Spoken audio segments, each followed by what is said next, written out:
सभी को नमस्कार। स्वागत है आपका मेरे जीवन्या चैनल में। मेरा नाम राज छेत्री है और मैं पिछले 12 वर्षों से एक थेरेपी बेस्ड सेंटर में बच्चों के विकास के लिए काम कर रहा हूँ। और हमारी एक पूरी टीम है जिसमें physiotherapist, occupational therapist, speech therapist और काउंसलर और स्पेशल एजुकेटर हैं। तो हम सभी ये हमारी टीम है, ये मिलकर बच्चों के विकास के लिए काम करती है।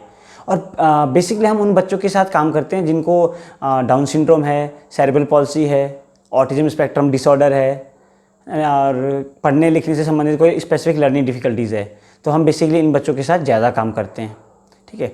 और आज जिस टॉपिक में मैं बात करने जा रहा हूँ वो है बच्चों में हैंड फ्लैपिंग। क्योंकि अक्सर पेरेंट्स का ये सवाल रहता है, हमारे पास क्वेश्चन लेकर आते हैं कि हमारा बच्चा बहुत ज़्यादा हैंड फ्लैप करता है, तो इसको किस प्रकार से कम करें, कैसे उसको मतलब रोकें बच्चों को हैंड फ्लैपिंग करने से। कुछ ऐसी टेक्निक बताइए या एक्टिविटी बताइए जिससे कि बच्चा हैंड फ्लैपिंग करना छोड़ दे, है ना। तो इसी के ऊपर मेरा आज का ये वीडियो है। तो चलिए शुरू करते हैं फिर आज का वीडियो बच्चों में हैंड फ्लैपिंग को लेकर। सबसे पहले हम जान लेते हैं कि हैंड फ्लैपिंग होता क्या है, किसे कहते हैं हम हैंड फ्लैपिंग। तो अक्सर आपने देखा होगा कि बच्चे जो है हमारे कुछ हैंड्स की मूवमेंट करते हैं, इस तरह कलाइयों को यूँ हिलाएंगे, लगातार हिलाते हैं, कुछ एल्बो के साथ हाथ को यूँ हिलाएंगे। तो ये जितने भी मूवमेंट हैं, कुछ उंगलियों में इस तरह की मूवमेंट करते हैं हमारे बच्चे, है ना। तो इसको बोलते हैं हम हैंड फ्लैपिंग, ठीक है। और ये देखा गया है उन बच्चों में जिनको ऑटिज्म स्पेक्ट्रम डिसऑर्डर होता है, उनमें ज़्यादा दिखाई देता है ये, क्योंकि उसका एक सिम्टम है ये ऑटिज़म का। पर अभी यहाँ पर अगर हम बात करें हैंड फ्लैपिंग के ऊपर बात कर रहे हैं सिर्फ, तो ये कहना सही नहीं है कि अगर बच्चा हैंड फ्लैपिंग कर रहा है तो उसको ऑटिज़म ही हो, है ना, ऐसा नहीं है। पर जो हम अपने केसेस में हमने देखा है ज़्यादातर ऑटिज़म बच्चे जो है वो हैंड फ्लैप ज़्यादा करते हैं, ठीक है। चलिए अब बात कर लेते हैं कि इंटरवेंशन के बारे में, क्योंकि पेरेंट्स का ये रहता है कि इंटरवेंशन, वैसे इंटरवेंशन नहीं बोलेंगे इसको, मतलब कि किस तरह से रोका जाए, किस तरह से कम किया जाए हैंड फ्लैपिंग को बच्चों के, है ना। ये क्वेश्चन जो आप पेरेंट्स का रहता है, इस पर बात कर लेते हैं। तो सबसे पहले तो ये है कि इनमें काम करने से पहले, है ना, बच्चों के हैंड फ्लैपिंग में काम करने से पहले ये जान लेना ज़रूरी है कि इसके कारण क्या हैं, what is the reason behind hand flapping. तो ये जानना बहुत ही ज़रूरी है। जब हम कारण जान लेंगे तो हमें क्या है, फिर आसानी होगी बच्चे के साथ काम करने में, ठीक है। तो देखिए हैंड फ्लैपिंग जो है इसको हम बोलते हैं सेल्फ स्टिमुलेटरी बिहेवियर या स्टिमिंग बिहेवियर भी बोला जाता है इसको, ठीक है। अब ये सेल्फ स्टिमुलेटरी बिहेवियर क्या है या स्टिमिंग बिहेवियर क्या है, हम इसके बारे में बात कर लेते हैं। देखिए अभी क्या है, बच्चे को ऑटिज़म है या बच्चे को ADHD है, अभी हम जो है डायग्नोस वगैरह साइड में रखते हैं। अभी हमारे सामने से बच्चा है और वो हैंड फ्लैप कर रहा है, ठीक है, इतना ही है अभी। अब हमें ये जानना है कि बच्चा हैंड फ्लैप क्यों कर रहा है। तो देखिए जिन बच्चों को सेंसरी इश्यूज़ होते हैं या सेंसरी प्रोसेसिंग डिसऑर्डर होता है, उन बच्चों में कुछ स्टिमिंग बिहेवियर दिखाई देते हैं या सेल्फ स्टिमुलेटरी बिहेवियर दिखाई देते हैं। तो उनमें हैंड फ्लैपिंग भी एक प्रकार का हैंड फ्लैपिंग जो है एक प्रकार का सेल्फ स्टिमुलेटरी बिहेवियर है। वो कुछ भी हो सकता है, वो रॉकिंग हो सकती है, जब बच्चे ऐसे रॉक करते हैं आगे पीछे, है ना। कुछ बच्चे हमारे गोल गोल घूमते हैं, गोल गोल घूमते रहते हैं। कुछ बच्चे जो है हमारे पलके बहुत झपकाते हैं, बार बार पलकों को झपकाते हैं। कुछ बच्चे घूमती हुई चीज़ों को, पंखे को देखते रहेंगे, टायर को देखते रहते हैं, ठीक है। तो ये जो जितने भी ये बच्चे जो ये बिहेवियर करते हैं, इसे रिपीटेटिव बिहेवियर भी कहते हैं, क्योंकि ऐसा नहीं कि अभी कर रहा है तो फिर नहीं करेगा, कल नहीं करेगा, परसों नहीं करेगा। ये क्या है, बच्चे कंटिन्यू करते रहते हैं, ज़्यादातर करते हैं, ठीक है। इसलिए इसको हम जो है रिपीटेटिव बिहेवियर भी कहते हैं। तो ये जिस प्रकार की जो मैंने अभी आपको बताएं जो बिहेवियर बच्चे करते हैं, इसको बोलते हैं सेल्फ स्टिमुलेटरी बिहेवियर, ठीक है। तो जब अगर बच्चे में सेंसरी इश्यूज होंगे, सेंसरी प्रोसेसिंग डिसऑर्डर होगा, तो उनमें इस तरह का बिहेवियर दिखाई देगा। तो हैंड फ्लैपिंग भी हमारे बच्चे में, अगर बच्चा हमारा हैंड फ्लैप कर रहा है तो इसका मतलब ये हुआ कि बच्चे को सेंसरी इश्यूज हैं, इसलिए बच्चा जो है इस प्रकार का बिहेवियर कर रहा है, ठीक है। अब सेंसरी इश्यूज तो हैं, पर अब देखते हैं किन किन सिचुएशन में बच्चा हैंड फ्लैपिंग करता है, क्या क्या ऐसा सिनेरियो है, क्या कारण है जहाँ पर बच्चा हैंड फ्लैपिंग कर रहा है। पहली चीज़ तो ये समझ लीजिए कि बच्चा जब अगर हैंड फ्लैपिंग कर रहा है तो वो क्या करता है, सेल्फ रेगुलेट करता है, अपने आप को शांत काम करता है, वो अपने आप को कंफर्ट फील करता है, एनवायरनमेंट में अपने आप को ढालने के लिए हैंड फ्लैपिंग करता है बच्चा। पहला रीज़न तो इसका ये। दूसरा कारण क्या हो सकता है कि बच्चे को सेंसरी नीड है, ठीक है। जैसे सेंसरी इनपुट जितना हमारे उसके माइंड में जाना चाहिए, उसके ब्रेन में जितना इनपुट जाना चाहिए सेंसेस के थ्रू, उतना नहीं जाता है, तो क्या होता है इससे, बच्चा जो है सेंसरी सीकर हो जाता है, वो और ढूंढता है कि मुझे किसी तरह से इसको फिल करूं। तो उस चक्कर उसमें क्या है, बच्चा फिर हैंड फ्लैपिंग करता है। हैंड फ्लैपिंग के द्वारा वो अपनी जो है सेंसरी नीड को पूरा करता है। ठीक है, तो सेंसरी सीकर बोलते हैं हम इसको। और थर्ड रीजन क्या रहता है, बच्चा जो है अपने इमोशन को एक्सप्रेस करने के लिए भी हैंड फ्लैपिंग करते हैं। अब सपोज करो बच्चे को अपनी फीलिंग शेयर करनी है, एक्सप्रेस करना है, उसको जैसे खुशी हो रही है, एक्साइटेड है, एंग्जाइटी है, हैप्पीनेस है, मतलब ये जितने भी इमोशन है हमारे, उनको जो व्यक्त करने का है, एक्सप्रेस करने का, उसके पास कम्युनिकेशन बहुत पुअर है, नहीं पता है कैसे एक्सप्रेस करना है, तो वो क्या करते हैं, हैंड फ्लैपिंग के थ्रू करते हैं। अगर मैं इसका एग्जांपल दूं आपको, सपोज करो बच्चा टीवी देख रहा है, और टीवी देखने में उसका फेवरेट कार्टून आ रहा है या कोई सॉन्ग आ रहा है, पोएम आ रहा है जो उसको बहुत पसंद है, तो बच्चा खुश होता है, एक्साइटेड होता है, तो क्या करेगा, हैंड फ्लैपिंग करेगा। वो शो कर रहा है कि मैं खुश हूँ, मुझे अच्छा लग रहा है। अगर बच्चा मोबाइल में गेम खेल रहा है, या बच्चे को कोई पसंद का खिलौना जो फेवरेट टॉय है उसके साथ बच्चा खेल रहा है, और आप आओ और उससे जो है सडनली आप खिलौना छीन लो या मोबाइल उसे छीन लो, तो क्या होगा, फिर बच्चा जो है हैंड फ्लैपिंग करेगा, बच्चा फिर अपनी नाराज़गी दिखाएगा, गुस्सा दिखाएगा। तो ये है एक रीज़न रहता है जो बच्चे अपने इमोशन को एक्सप्रेस करते हैं। ठीक है, हैंड फ्लैपिंग के द्वारा, ये है रीज़न। तो ये कारण मैंने आपको बताए। अब कई बार ऐसा भी होता है कि बच्चे जो है आइडली बैठे हैं, कुछ भी नहीं कर रहे, बच्चे के पास कुछ काम नहीं है, तो क्या करेगा बच्चा, हैंड फ्लैपिंग करके बैठेगा, क्योंकि बिकॉज उसके पास कोई काम ही नहीं है अभी, तो वो आइडली बैठा है तो हैंड फ्लैपिंग करेगा। ठीक है, एक मेन से जो रीज़न मैंने बताए कि ये कारण होते हैं जब बच्चे हैंड फ्लैपिंग करते हैं। इसके अलावा अगर देखा जाता है कई बच्चे जो है कहा जाता है ऐसे कि अटेंशन लेने के लिए, दूसरों का अटेंशन अपनी तरफ खींचने के लिए वो हैंड फ्लैपिंग करते हैं, तो ये एक तरफ से बिहेवियर हो जाता है तब।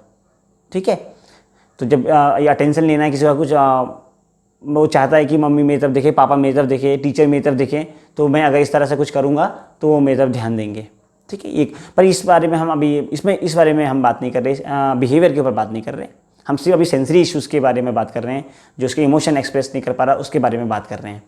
ठीक है, तो अब आप पेरेंट्स कहते हैं कि हमें जो है इसको कैसे कम करें, कैसे ठीक करें कि बच्चे हैंड फ्लैपिंग ना करें, प्लीज़ उसके बारे में कुछ बताइए, आप ऐसा चाहते हैं। तो देखिए पेरेंट्स, मैं सबसे पहले एक बात बोलूँगा कि हैंड फ्लैपिंग जो है, अगर बच्चा हैंड फ्लैपिंग कर रहा है तो क्या है कि बच्चा, मैंने पहले बताया कि अपने आप को काम करने के लिए, सेल्फ रेगुलेट करने के लिए करता है। तो आप खुद बताइए, क्या ये सही बात नहीं है कि बच्चा अपने आप उसने एक ज़रिया ढूंढ लिया है अपने आप को शांत करने के लिए उस एनवायरनमेंट में। कुछ ऐसा हो गया है जहाँ उसको अच्छा फील नहीं हो रहा, कंफर्ट फील नहीं हो रहा है, अब उसके पास कुछ है नहीं, तो वो क्या करेगा, हैंड फ्लैपिंग के द्वारा अपने आप को ढाल रहे हैं वहाँ पर एनवायरनमेंट में। तो ये तो अच्छी बात है, इमोशन को एक्सप्रेस कर रहा है। ठीक है, मतलब एक्सप्रेस कर रहा है, वो बता रहा है कि मैं इस तरह से एक्सप्रेस करता हूँ इमोशन को, अच्छी बात है ना। तो इस तरह से सेंसरी जो ये हैंड फ्लैपिंग है, ये एक तरफ से पॉजिटिव बिहेवियर है बच्चे का। ठीक है ना, ये हमें समझना बहुत ज़रूरी है, पहली बात तो। उसके बाद दूसरी बात, हम उस पर काम करेंगे, वो अलग है, हम करेंगे, डेफिनेटली करेंगे, पर पहले हमें अपने बच्चे की नीड को समझना ज़रूरी है। ठीक है, अब बात आ जाती है कि हाँ, आप क्या करते हैं कि बच्चे का हाथ पकड़ लेते हैं या बच्चे को डांटते हैं, नो बिल्कुल नहीं हाथ हिलाएंगे आप इस तरह से, या नो हैंड फ्लैपिंग, इस तरह से आप बच्चे को बोलते हो। और ऑब्वियसली आपको खुद लगता भी होगा, क्योंकि आप बच्चे को कहीं शॉपिंग मॉल में लेके जा रहे हैं, रेस्टोरेंट में लेके जा रहे हैं, किसी फैमिली की गैदरिंग में लेके जा रहे हैं, पार्टीज़ में लेके जा रहे हैं, और वहाँ पर बच्चा जो है हैंड फ्लैपिंग कर रहा है। ठीक है, और कोई बच्चा नहीं कर रहा है और हमारा बच्चा हैंड फ्लैपिंग कर रहा है, तो वो दिखने में फिर ऑड लगता है, और आपको भी लगता होगा कि और बच्चा नहीं कर रहा है किसी का भी, और हमारा बच्चा सिर्फ ऐसा कर रहा है, सबकी नज़रें उस पर जा रही है। फिर आपको उस सिचुएशन को, मुझे लगता है ज़्यादातर पेरेंट्स को ये फील होता है कि क्यों हमारा बच्चा इस तरह से कर रहा है, कि इस तरह से ना करे, वो अलग सा ना दिखे। ये मेन रीज़न रहता है पेरेंट्स का। तो देखिए पेरेंट्स, मैं एक बात कहना चाहता हूँ, क्योंकि मैं इतने सालों से बच्चों के साथ काम कर रहा हूँ, हम बच्चों के साथ इतने सालों से उनके साथ काम करते करते ढल चुके हैं उनके बिहेवियर में। हमें मालूम पड़ गया कि हमारे बच्चे के लिए क्या राइट है, क्या रॉन्ग है, कहाँ पर एक्सेप्ट करना है हमने, कहाँ पर हमें बच्चे को सिखाना है। तो यहाँ पर अगर आपका बच्चा हैंड फ्लैपिंग कर रहा है, पहली बात तो ये समझिए आप कि हमें पहले अपने बच्चे के बारे में सोचना है। ठीक है, बाद में हम सोचेंगे समाज के बारे में, हमारे बच्चे के लिए क्या सही है, क्या गलत है, पहले हमें उसके बारे में सोचना है। उसकी नीड है, बच्चे की नीड है, वो चाहता है, तो हमें एक्सेप्ट करना पड़ेगा यहाँ पर। ठीक है, कुछ चीज़ें हमें पता है उसके साथ चलेगी, अब किसी उसको नहीं है, दूसरे बच्चे को नहीं है, मान लो किसी दूसरे इंसान को नहीं है वो चीज़, पर हमारे बच्चे की ज़रूरत तो है वो, तो हमें वहाँ पर उसका सम्मान करना है, हमें वहाँ पर एक्सेप्ट करना है। ठीक है, उसके बाद हम आगे काम कर सकते हैं। तो एक्सेप्ट जो बच्चों को स्वीकार करना बहुत ज़रूरी है इन चीज़ों में। ठीक है, अब आ जाते हैं कि अब ठीक है, ये सब तो हो गया, हमने मान लिया, हमने स्वीकार कर लिया, एक्सेप्ट कर लिया कि हमारा बच्चा हैंड फ्लैपिंग करता है, ठीक है, सेंसरी नीड है उसको। पर इसके साथ साथ अब हमें कैसे उसके साथ डील करना है, क्या करें हम, या हम बिल्कुल छोड़ दें, बिल्कुल जैसे कर रहे हैं करने दें, है ना। ठीक है, इसमें हम क्या करेंगे, हम अपना अब एक शेड्यूल बनाएंगे। हम अपने दिमाग में रखेंगे कि ठीक है हमारा बच्चा हैंड फ्लैपिंग करता है, अब हम उसको सिखाएंगे, कुछ दूसरी चीज़ें, दूसरी एक्टिविटी सिखाएंगे, कोई दूसरा जरिया देंगे जिससे कि उसका ध्यान वहाँ से कम हटे और दूसरी जगह पे लगे। ठीक है, इसको मैं समझाता हूँ। अच्छा, अभी ये क्या है कि पहला कि बच्चे हैंड फ्लैपिंग करते हैं, ठीक है, अब बच्चा हैंड फ्लैपिंग कर रहा है और आपने उसको कुछ कमांड दिया, आपने बोला कि ये पानी की बोतल लो और फ्रिज में रख दो, या आपने कहा वहाँ से मुझे कुछ बोतल उठा के दो। अब बच्चे ने क्या किया, आपका कमांड को फॉलो किया, उसने बोतल उठा के आपको दे दिया। ठीक है, आप कुछ और आपने बोला कि आप इधर आओ, आया, आपने कुछ सामान पकड़ा हो, बोला पकड़ा दिया। तो इसका मतलब क्या हो रहा है कि बच्चा जो है आपके जितने भी इंस्ट्रक्शन है सबको फॉलो कर रहा है और उसकी जो डेली लिविंग एक्टिविटीज़ है वो भी वो कर रहा है। ठीक है, अपनी सारे सेल्फ हेल्प स्किल्स अपने आप से सब मैनेज कर रहा है अपने आप को। तो उस सिचुएशन में हमें लिव इट, मतलब छोड़ देना है, हमें बच्चे को छोड़ देना है, क्योंकि इससे कोई फ़र्क नहीं पड़ रहा है, उसके डेली लिविंग एक्टिविटीज़ में फ़र्क नहीं पड़ रहा है, हम जो कह रहे हैं हमारे कमांड फॉलो कर रहे हैं, तो फिर इसका मतलब हमें ज़्यादा चिंता करने की ज़रूरत नहीं है। हमें और चीज़ें हैं, और एरिया हैं बच्चों के डेवलपमेंट को लेकर, हम वहाँ पर काम कर सकते हैं बच्चे के। ठीक है, फिलहाल इसको आप प्लीज़ इसको ज़्यादा मत सोचिएगा इस बारे में कि बच्चा हैंड फ्लैपिंग कर रहा है, तब आप उसको छोड़ दीजिएगा। पर दूसरी सिचुएशन में क्या है कि बच्चा इतना ज़्यादा हैंड फ्लैपिंग कर रहा है, इतना ज़्यादा हैंड फ्लैपिंग हो रहा है कि वो अपनी एडीएल एक्टिविटीज़ उसकी जो है उससे काफ़ी प्रभावित हो रही है। आपने ब्रशिंग करने को दिया और बच्चे ने हैंड फ्लैपिंग किया और सारा पेस्ट नीचे गिर गया। खाना खाते समय क्या हुआ, बच्चा हैंड फ्लैपिंग कर रहा है और खाना सारा नीचे गिर रहा है, बिल्कुल भी। तो यहाँ पर हमें फिर बच्चे के साथ काम करने की ज़रूरत है। ठीक है, तो अब हम कैसे काम करेंगे, देखिए, पहला तो ये है कि हमें ना अपना एक जो स्ट्रक्चर, अपना जो उस बच्चे का जो एनवायरनमेंट है एकदम स्ट्रक्चर बनाना होगा, बढ़िया एनवायरनमेंट बिल्कुल ही, जो उसको वहाँ पर जहाँ पर उसको कंफर्ट फील हो। जो पहला जो मैंने बताया था आपको, जो बच्चा करता है हैंड फ्लैपिंग, वो सेल्फ रेगुलेट करने के लिए, अपने आप को काम करने के लिए, शांत करने के लिए और एनवायरनमेंट में अपने आप को ढालने के लिए। तो हमें ऐसा एनवायरनमेंट बनाना पड़ेगा अपने बच्चे के हिसाब से कि जो उसके अकॉर्डिंग हो। ठीक है, एक सूदिंग एनवायरनमेंट बनाना पड़ेगा। अगर बच्चे को ज़्यादा साउंड, लाउड, नॉइज़ वगैरह पसंद नहीं है, बच्चों को अच्छा नहीं लगता है, तो हमें वैसे ही अपने माहौल रखना पड़ेगा। ठीक है, तो आप एक और चीज़, आप घर का एक कमरे का एक रूम ले लीजिए, कॉर्नर ले लीजिए, जहाँ पर आप बच्चे के साथ बैठ के 1-to-1 एक्टिविटीज़ करेंगे। आपने सपोज करो एक कॉर्नर ले लिया, वहाँ पर चेयर लगाया, टेबल लगाया, ठीक है, और आपने वहाँ पर बच्चे के साथ काम करने के लिए आपने अपना वो बना दिया, एक जगह स्ट्रक्चर टाइम बना दिया। हाँ, वहाँ पर आपको साथ में काम और करना है। हैंड फ्लैपिंग का एक फ़ोटो, आप बच्चे के हैंड का फ़ोटो क्लिक कर लीजिए, ठीक है, उसमें जो है 2 उसकी प्रिंट वो निकाल लीजिए, कॉपी निकाल लीजिए। उसमें से एक में हैंड फ्लैपिंग मेंशन कर दीजिएगा और दूसरे में क्या है, क्रॉस का साइन कर दीजिएगा, नो हैंड फ्लैपिंग। ठीक है, अब बच्चे को वो आप समय समय पर दिखाते रहिएगा कि नो हैंड फ्लैपिंग और हैंड फ्लैपिंग करके, उसको बिल्कुल पहचान करवाइएगा उसकी। अगर बच्चा समझ रहा है ठीक है, नहीं समझ रहा भी कोई बात नहीं, पर आप पिक्चर उसको आइडेंटिफाई कराइएगा हर बार। अब जो नो हैंड फ्लैपिंग बनाया होगा आपने एक पिक्चर में, जब एक कॉपी में क्या होगा, हैंड बना होगा, उसमें नो या क्रॉस का साइन होगा, नो हैंड फ्लैपिंग, उस पिक्चर को आप इस कॉर्नर में लगा दीजिए जहाँ पर आप बच्चे के साथ एक्टिविटी करेंगे। ठीक है, वहाँ पर आपने लगा दिया। और जो दूसरा वाला होगा वो हैंड फ्लैपिंग वाला, उसको आप दूसरी जगह लगा दीजिए, उसका जो प्ले एरिया है वहाँ पे लगा दीजिएगा। अब बच्चे के साथ आप बैठेंगे, ठीक है, आप बैठे बच्चे के साथ 1-to-1, आपने चेयर में बिठाया, आप भी बैठे। अब बच्चे को वहाँ पे आपको दिखाना है नो हैंड फ्लैपिंग जोन। ठीक है, यहाँ पर हमें हैंड फ्लैपिंग नहीं करना है। आप बोल दीजिएगा कोई बात नहीं, बच्चा समझता है, इट्स ओके। अगर नहीं समझता भी कोई बात नहीं, पर पिक्चर लगा होगा, विजुअलाइज होगा, उसको अंडरस्टैंड करेगा, पिक्चर को बच्चा समझेगा। नहीं भी समझ रहा है, इट्स ओके, कोई बात नहीं, हमने बस एक विजुअल प्रॉम्प्ट रख दिया है वहाँ पर। अब क्या करना है, बच्चे के सामने एक्टिविटीज़ करवानी है आपको। कुछ एक्टिविटीज़ आप पहले से तैयार रखिएगा कि मैंने बच्चे के साथ ये एक्टिविटीज़ करनी है। पजल हो सकता है, वो क्ले हो सकता है, ठीक है ना, कलरिंग हो सकती है, स्टिकर हो सकता है, कुछ भी आप एक्टिविटीज़ बना के रखिए। मोती की माला हो सकती है। आपने बच्चे के साथ एक्टिविटीज़ शुरू करनी है। अब आप देखना, आपने बच्चे के साथ 10 मिनट एक्टिविटीज़ करिए, 15 मिनट एक्टिविटीज़ करिए। यहाँ पर एक चीज़ और ध्यान देने वाली है, एक बात ध्यान देनी है कि बच्चे का सिटिंग टॉलरेंस कितना है, बच्चा आपका कितनी देर बैठ सकता है। कोई बच्चे जो है 5 मिनट बैठ सकते हैं, कोई बच्चे 15 मिनट बैठ सकते हैं, और कोई बच्चे आधा घंटा भी बैठ सकते हैं। तो यहाँ पर आपको अपने बच्चे के हिसाब से, उसकी सीटिंग टॉलरेंस के हिसाब से आपको उसको एक्टिविटी देनी है। सपोज़ करो आपका बच्चा जो है 10 मिनट तक ही बैठ सकता है, उसकी ज़्यादा वो नहीं बैठ सकता, तो आपको उसको सिर्फ 10 मिनट के लिए एक्टिविटीज़ देनी है। ठीक है, आपने दिया आपने उसको कलरिंग दिया, वो सब कर, अब वो करेगा। आपने कलरिंग दिया, कलरिंग कर रहा है, आपने उसको क्ले दिया, क्ले के साथ खेलेगा, माला बीडिंग दे दिया, मोती की माला बनाएगा, इस तरह की चीज़ आप दीजिए। और जैसे 10 मिनट होते हैं उसको फिनिश करके आप फ्री कर दीजिए, उसको दूसरी जगह भेज दीजिए, दूसरा कॉर्नर में भेज दीजिए जहाँ पर टॉयज़ हैं या जहाँ पर हैंड फ्लैपिंग का आपने लगा रखा है। तो बच्चा वहाँ जाएगा, फिर हैंड फ्लैप करेगा, देन उसको करने दीजिए, कोई बात नहीं। आज उसने 10 मिनट यहाँ पर बैठ के किया ना एक्टिविटी, 10 मिनट आज आराम से किया, उसने हैंड फ्लैप नहीं किया, बस हमारा दिन बन गया आज का। ज़्यादा आप एक ही दिन में ना करें, ऐसा भी पॉसिबल नहीं है कि एक दिन में आप बिल्कुल सुधार देंगे, ठीक हो जाएगा, ऐसा नहीं है। धीरे धीरे टाइम लेता है ये सब चीज़ें। अब क्या करना है आपको, फिर डेली इसको आपने रिपीट करना है, दोहराना है आपने इसी चीज़ को। एक्टिविटीज़ भी दोहरानी है, मतलब एक्टिविटीज़ दोहरानी मतलब है कि अलग अलग एक्टिविटीज़ रखनी है, पर स्ट्रक्चर वैसे रखना है पूरा। आज 10 मिनट किया था, कल 15 मिनट, 12 मिनट, फिर धीरे धीरे टाइम ग्रेजुअली बढ़ाते बढ़ाते बढ़ाते बढ़ाते आप फिर 1 घंटा 2 घंटा बढ़ेगा टाइम, और ये बढ़ेगा, बढ़ता है। ठीक है, ऐसा नहीं है। अगर आज के दिन पहले दिन बच्चा 2 मिनट भी बैठा है ना, तो धीरे धीरे वो 3 मिनट, 4 मिनट, 5 मिनट, 10 मिनट वो होता है, वो बढ़ते हुए जाता है। जितना आप बच्चे के साथ रेगुलर रहेंगे ना, वो बच्चे में ऑटोमेटिक इंप्रूवमेंट आपको दिखेगा ही दिखेगा।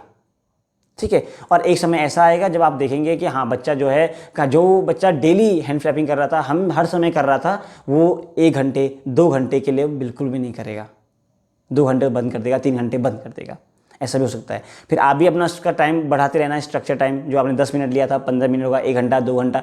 फिर आप उसमें एक्टिविटीज़ डाल सकते हैं बड़ी बड़ी। आप फिर वो सिटिंग एक्टिविटीज़ के साथ भी आप उसको कुछ वोकेशनल एक्टिविटीज़ करवा सकते हैं। सपोज़ फोल्डिंग क्लोथ्स हो गई, या गार्डनिंग हो गया, कुछ ब्रूमिंग, घर की सफाई हो गई, ये सब आप एक्टिविटीज़ में आपको लगा सकते हैं। ठीक है, तो आप इस तरह से बच्चे का जो है हैंड फ्लैपिंग को कम कर सकते हैं। ठीक है, इसमें क्या है, आपने प्रेशर भी नहीं डाला बच्चे पे, ज़बरदस्ती आपने कुछ नहीं किया।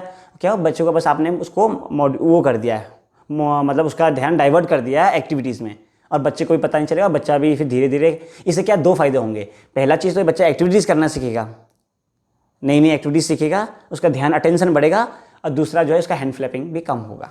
ठीक है, तो ये इसकी स्ट्रैटेजीज होती है जो हम फॉलो करते हैं। हाँ, अगर सेंसरी सीकिंग, मैंने बोला था बच्चा क्या है, सेंसरी सीकर होता है, उसको चाहिए, नीड है, उसकी ज़रूरत है।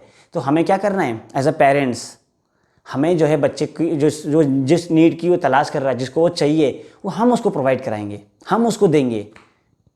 पर कैसे? हम उसको सेंसरी डाइट के थ्रू देंगे। ठीक है, सेंसरी डाइट मतलब होता है एक्टिविटीज़ का मिश्रण। लॉट ऑफ एक्टिविटी जो रहते हैं उनको मिला के हम उसको एक एक्टिविटीज़ को करवाते हैं बच्चे को, उसको बोलते हैं सेंसरी डाइट। ठीक है, उसमें बहुत सारी चीज़ें हो सकती हैं, जैसे आप उसको एनिमल वॉक कराइए। ठीक है, आप उसके हाथ को पुशअप कराइए, उसको पुशअप कराइए, और वॉल को भी पुश करने वाली एक्टिविटीज़ कराइए। इस तरह की जितनी प्रोप्रियोसेप्टिव वाली एक्टिविटीज़ हैं, बॉडी मूवमेंट वाली एक्टिविटीज़ हैं, आप ये बच्चे के साथ करिए। क्ले वगैरह होता है, आटा है ना, आटे को गूंदिए, सख्त गूंदिए आटे को, अब बच्चे को खेलने के लिए दीजिए, बच्चे के साथ सांप बनाना, वो बनाना, ये आप एक्टिविटीज़ में भी डाल सकते हैं। अपने जो आपने कॉर्नर बनाया ना, वहाँ पे भी आप करवा सकते हैं बच्चे को ये सब चीज़ें। तो इससे क्या होगा, बच्चे को सेंसरी डाइट मिल जाएगी, और जब बच्चे को सेंसरी डाइट मिलेगी, उसकी जो नीड है सेंसरी की वो पूरी होगी, तो फिर ऑटोमेटिक जो है उसका हैंड फ्लैपिंग कम हो जाएगा। ठीक है, और जो इमोशन मैंने बताया था कि इमोशन में बच्चा हैंड फ्लैपिंग करता है, उसमें क्या करना है, हमें उसको शब्द देना है, उसको इमोशन को व्यक्त कर रहा है ना, वो इसे एक्सप्रेस कर रहा है इमोशन को, हमें वो इमोशन उसको बताना है कि देखो ये जरिया है इसका, ऐसे इसको शो करते हैं। कैसे? सपोज करो बच्चा ने टीवी देखा और बच्चा खुश हुआ, हैप्पी हुआ, और वो हैंड फ्लैपिंग कर रहा है, आप तुरंत उसके पास जाइए और बोलेंगे are you happy, you are happy now, आप खुश हो, आपको खुशी हो रही है, यस मामा भी खुश है, ये खुश है। आप उसका एक पिक्चर भी ले सकते हैं, सिंबल जो होता है हैप्पी, जो इसे इमोजी वगैरह होते हैं ना, उसमें हैप्पी का, सैड का, सब चीज़ का आप रख सकते हैं। कभी बच्चा दुखी है, बच्चा खुश है, बच्चा गुस्सा है, इन सब के वो मिलते हैं इमोशन वगैरह। आप पिक्चर इंटरनेट से आपको मिल जाएंगे, आप उसको निकालिए, प्रिंट आउट कराइए, लेमिनेट कराइए, और बच्चे को सिखाइए। ठीक है, ऐसा। और हाँ, अभी मान लो कि बच्चा हैंड फ्लैपिंग कर रहा है खुशी में, तो हम क्या करते हैं, खुशी में हम लोग क्या करते हैं, हम लोग ताली बजाते हैं। तो यहाँ से बच्चे को यहाँ पर लाइए, खुशी हो रही है, यस, एक्साइटेड हो रहा था, यस। तो ये क्या है, एक तरफ से बच्चों को आपने डाइवर्ट कर दिया, एक जरिया दे दिया कि आप इसके अलावा आप ये भी कर सकते हो, और ये एप्रोप्रिएट है ना। तो इस तरह से हम बच्चे को सिखा सकते हैं, और उसके हैंड फ्लैपिंग को हम कम कर सकते हैं। ठीक है, पर हाँ एक बात और, जैसे कि ये सेंसरी प्रोसेसिंग डिसऑर्डर है, एक सेंसरी इश्यूज़ हैं, तो ये आप ऐसा मत सोचिएगा कि ये ख़त्म हो जाएगा बिल्कुल, है ना। ये ख़त्म नहीं होता है, ये बच्चे के साथ मतलब रहता है, हमेशा रहता है, लेकिन इसकी जो फ्रीक्वेंसी बोलेंगे ये वो कम हो जाती है ना। आप जैसे जिस तरह से मैंने आपको बताया है, अगर आप वैसे फॉलो करते हैं तो ये कम हो जाती है। ठीक है, आप काम करिएगा, कम हो जाएगा, काफ़ी कम हो जाएगा। बस ये है कि हमें काम करना है बच्चे के साथ, पेशेंस रखना है, धैर्य रखना है। ठीक है, तभी बच्चे में जो है इम्प्रूवमेंट आएगा। और बाकी वैसे मैंने पहले बताया, हैंड फ्लैपिंग कोई बैड बिहेवियर नहीं है ये। ठीक है, एक तरफ से ये अच्छा बिहेवियर है बच्चों का, क्योंकि इससे वो अपने आप को काफ़ी चीज़ें मैनेज कर रहे हैं। ठीक है, बिना किसी के सहारा लिए, बिना किसी के सपोर्ट के अपने आप को मैनेज कर रहे हैं वो, तो एक अच्छी बात है। आई होप कि मैंने जो भी आपको स्ट्रेटेजी बताई या हैंड फ्लैपिंग के बारे में जितना कुछ बताया है, आपको कुछ यूज़फुल लगेगा। अगर आपके कोई क्वेश्चन होंगे या इसी के रिगार्डिंग कुछ और आपके कुछ बात आप बताना चाहेंगे, तो आप मुझे कमेंट बॉक्स में बताइएगा। ठीक है ना, मैं उसमें फिर देख के मैं जवाब दूंगा। ठीक है, तो आज इतना ही था इसमें। आपका बहुत बहुत धन्यवाद। नमस्कार।